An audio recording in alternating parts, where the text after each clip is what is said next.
புரட்சி தலைவர் எம்ஜிஆர் அவர்கள் ஒரு நாள் அதிகாலையில் ராமபுரம் தோட்டத்திலிருந்து கிளம்பி ஒரு கட்சி கூட்டத்துக்கு போயிட்டு இருந்தார்.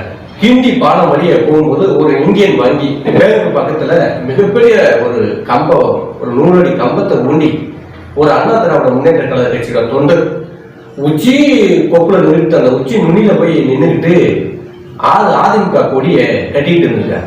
கார்ல போன எம்ஜிஆர் பார்த்துட்டார். பார்த்த உடனே காரை நிப்பாட்ட சொல்லி இறங்கி ஆகுங்க. இவன் எம்ஜிஆர் பார்த்தோன்னா அவருக்கு ஷாக்கு.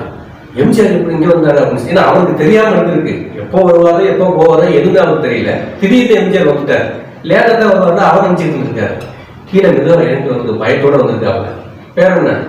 ஆனந்தூர் காளி.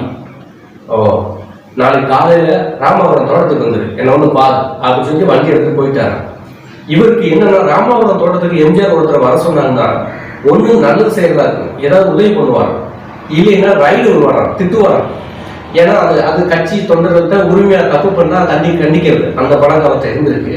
இப்ப மறுநாள் எம்ஜிஆர் இந்த மாதிரி வர சொல்லிட்டாரு, என்ன பண்ண போறாருன்னு தெரியல அப்படின்னு பழக்கத்தோட உள்ள போயிருக்காரு. வாசல நின்றுருக்காரு.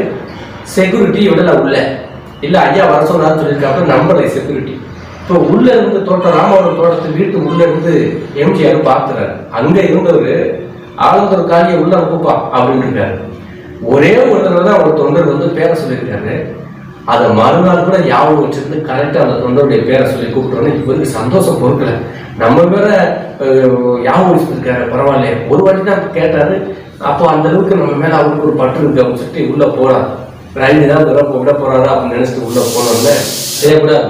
அதே மாதிரி இவ்வளவு உயரத்தெல்லாம் குடிக்கும் போது கட்டக்கூடாது. கொஞ்ச நாள் வெயிட் பண்ணு, உனக்கு ஒரு பொறுப்பு ஒன்று தரேன், ஆழ்ந்தூர் பகுதியில கட்சியை கரெக்டா நடத்தி கொண்டு வரணும் அப்படின்னு சொல்லி பணமும் கொடுத்து கொஞ்ச நாள் ஒரு பொறுப்பும் கொடுத்து அவரை அழகு பார்த்தவர் தான் புரட்சி தலைவர் எம்ஜிஆர். இன்னைக்கு ஒரு தலைவரை சொல்லுங்க பார்ப்போம். 100 அடி உயரத்துல ஒருத்தர் கெட்டுறானா அடிமை கிட்டட்டு அப்படின்னு போகக்கூடிய தலைவர் தான் அதிகம். அவன் கெட்டாரு, அவன் விழுந்தான்னா அவன் குடும்பத்துக்கு யாரும் பதிவு சொல்றது, அது ஆபத்து அப்படின்ற உணர்த்து அவன் புத்திமதி சொல்ற தலைவர்கள்லாம் இப்போது கிடையாது.